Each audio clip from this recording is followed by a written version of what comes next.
आप इस कड़ाही में डुबकी लगाओ और इसके बाद उस कमरे में जाकर लेट जाओ। राजा तो पहले से ही अधमरा हो चुका था, इसलिए उसने चुपचाप पहलवान की पत्नी की बात मानते हुए तारकोल भरी कड़ाही में डुबकी लगाई और बगल वाले कमरे में जाकर लेट गया, जिस कमरे में पक्षियों के पंख भरे हुए थे। शरीर पर तारकोल होने के कारण जैसे ही वह पक्षियों के पंख वाले कमरे में लेटा तो उसके पूरे शरीर पर पंख चिपक गए। इसी प्रकार एक एक करके चारों को कुएं से निकाला गया और तारकोल में स्नान कराया गया। उसके बाद पंख वाले कमरे में भेजकर उन्हें लिटाया गया। चारों तारकोल में डुबकी लगाने के कारण पहले से ही काले हो गए थे और अब तो उनके शरीर पर पक्षियों के पंख भी चिपक गए थे। अब वे एक अजीब प्राणी की तरह दिखने लगे थे।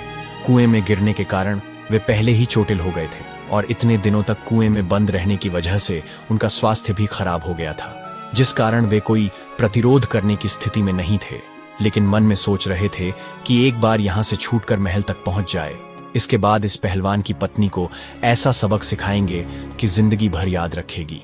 इधर पहलवान की पत्नी ने अपने मायके खबर भेजकर अपने पति को भी वापस बुला लिया। पहलवान जब घर वापस आया तो उसकी पत्नी ने कहा, देखो मैंने 4 हुरबिलाव जानवरों की व्यवस्था कर दी है। चारों हुरबिलाव अंदर कमरे में बैठे हैं। पहलवान ने जाकर देखा कि कमरे में बहुत ही विचित्र प्रकार के 4 जीव बैठे थे। वे देखने में तो इंसानों जैसे लगते थे। उनका शरीर काला था। उन चारों प्राणियों को देखकर पहलवान बहुत प्रसन्न हुआ। पहलवान की पत्नी बोली, आप इन्हें रस्सी से बांधकर राजमहल ले जाइए। वैसे तो ये बड़े सीधे साधे हैं, चुपचाप चले जाएंगे, लेकिन यदि इनमें से कोई भी रास्ते में उत्पात करे तो उसकी पिटाई के लिए एक मोटा डंडा भी साथ ले जाइए। पहलवान प्रसन्न होकर चारों को रस्सी से बांधकर उन्हें लेकर राजमहल की ओर चल पड़ता है और अपने हाथ में एक मोटा डंडा लिए। बेचारे पहले से ही घायल और दुर्बल थे, ऊपर से पहलवान के डंडे का डर, इसीलिए वे चुपचाप राजमहल की ओर चलते हैं। पैदल चलते हुए पहलवान जब राजमहल पहुंचता है तब तक शाम हो जाती है। पहलवान सोचता है, अब तो रात हो गई है, महाराज भी अपने शयन कक्ष में चले गए होंगे, इसीलिए इन्हें कल सुबह ही दरबार में पेश करूंगा। ऐसा सोचकर पहलवान उन चारों को एक कोठरी में बंद कर देता है और स्वयं जाकर सो जाता है। अब राजा, मंत्री, कोतवाल और सेनापति विचार करने लगते हैं कि यदि सुबह पहलवान ने हमें दरबार में पेश कर दिया तो महारानी हमें मरवाकर हमारा तेल निकलवा देगी, क्योंकि उन्हें राजमाता को शीघ्र ठीक कराना है। अब हमारी मृत्यु निश्चित है। यदि हम पहचाने भी गए तो सारे नगर में हमारी हंसी उड़ाई जाएगी, इसलिए जल्दी कोई उपाय कीजिए। तभी अचानक राजा कहता है, इस कोठरी से एक गुप्त सुरंग मेरे शयन कक्ष तक जाती है। आप लोग ऐसा कीजिए, इस पत्थर को उठाइए और मुझे उस सुरंग में उतार दीजिए। चारों ने जोर लगाकर पत्थर उठाया और राजा को सुरंग में नीचे उतार दिया। राजा सुरंग के माध्यम से अपने शयन कक्ष में पहुंच जाते हैं। महल में जाकर राजा जोर से आवाज लगाते हैं। रानी बाहर निकलकर राजा को देखती है तो घबरा जाती है, क्योंकि राजा का रूप बहुत विचित्र हो गया था। उनके पूरे शरीर पर पंख ही पंख लगे हुए थे। ऐसा कोई जानवर या इंसान उसने पहले कभी नहीं देखा था। रानी जोर से चीख पड़ती है।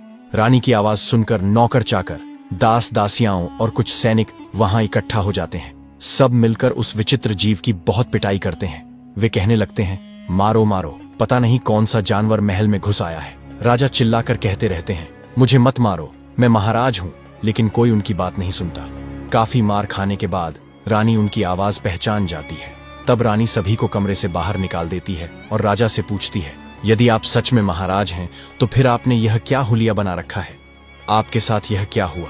राजा कहते हैं, पहले शांत हो जाओ और मुझे चुपचाप स्नान घर ले चलो और थोड़ा मिट्टी का तेल मंगवाओ, मुझे जल्दी से स्नान करना है। रानी अपने सेवक को कहकर मिट्टी का तेल मंगवाती है और राजा मिट्टी के तेल से स्नान कराता है। नहाने के बाद अब वह अपने वास्तविक रूप में आ चुका था। अब राजा रात को आराम से अपने महल में सो जाता है और सुबह शाही कपड़े पहनकर अपने दरबार में जाकर बैठ जाता है। इधर जब सवेरा होता है और पहलवान जागता है तो वह सबसे पहले उस कोठरी में जाता है जिसमें उसने रात को चारों हुरबिलाव को कैद किया था। जैसे ही पहलवान कोठरी के अंदर पहुंचा तो उसने देखा कि 4 हुरबिलाव में से एक हुरबिलाव गायब था। अब वहां केवल 3 ही हुरबिलाव बचे थे। अब तो वह डंडा लेकर उन तीनों को मारने लगा और पूछने लगा, बताओ एक कहाँ गया? तीनों कहने लगे, देखो भाई, हमें मत मारो, हम आपको सब कुछ बता देंगे। पहलवान कहने लगा, जल्दी बताओ, क्योंकि अगर महाराज देखेंगे तो वह हमें फांसी पर चढ़ा देंगे। तीनों कहने लगे, देखो, जब राजा तुमसे यह पूछे कि चौथा कहाँ है तो तुम यह कह देना कि हमें सब पता है। ज्यादा पूछताछ करोगे तो हम तुम्हारी पोल खोल देंगे, तब राजा समझ जाएगा और वह तुमसे कुछ नहीं कहेगा। यह सुनकर पहलवान प्रसन्न होकर उन तीनों को लेकर राजा के दरबार में उपस्थित होता है। संपूर्ण दरबार उन्हें देखकर अचंभित हो जाता है। सभी दरबारी उन्हें देखकर हंसने लगते हैं और सोचते हैं कि यह तो बड़े ही विचित्र जानवर हैं। ऐसे जानवर तो हमने पहले कभी नहीं देखे। पहलवान ने राजा को वह तीनों हूर बिलाव सौंप दिए। उन्हें देखकर राजा कहने लगा, अरे पहलवान, मैंने तो तुमसे 4 मंगवाए थे, ये तो केवल 3 ही हैं। एक कहाँ है? मैं अभी तुम्हें फांसी पर चढ़ा दूंगा। पहलवान कहने लगा, महाराज, ज्यादा बोलोगे तो मैं आपकी सारी पोल खोल दूंगा और सबको सच बता दूंगा। पहलवान की यह बात सुनकर राजा सोचने लगता है कि शायद इसको सब पता चल गया है। अगर इसने मेरी पोल खोल दी तो मैं कहीं मुंह दिखाने के लायक नहीं रहूंगा। राजा ने चुपचाप उन तीनों को ले लिया और कहा, जल्दी जल्दी स्नान करके साफ सुथरे होकर वापस आ जाओ। वे तीनों अपने अपने घर गए और मिट्टी के तेल से स्नान करके साफ हुए। उसके बाद राजसी वस्त्र पहनकर अपने असली रूप में वापस आए। फिर दरबार की कार्रवाई स्थगित करते हुए चारों आपस में विचार करने लगे, अगर हम पहलवान की पत्नी को पाने की इच्छा न करते तो शायद हमारे साथ ऐसा नहीं होता। अब यह बात हम किसी को भी नहीं बता सकते। अगर हम लोग पहलवान और उसकी पत्नी से बदला लेने का प्रयास करेंगे तो यह बात महारानी को पता चल सकती है और पूरे नगर में भी फैल सकती है। इसलिए इस रहस्य को गुप्त ही रखना ठीक रहेगा। तो दोस्तों, हमें इस कहानी से यह पता चलता है कि दूसरों की स्त्री और धन के पीछे नहीं भागना चाहिए। अगर भागोगे तो इसी तरह पछताना पड़ेगा और हमें अपने चारों तरफ के लोगों से सावधान और सतर्क रहना चाहिए है।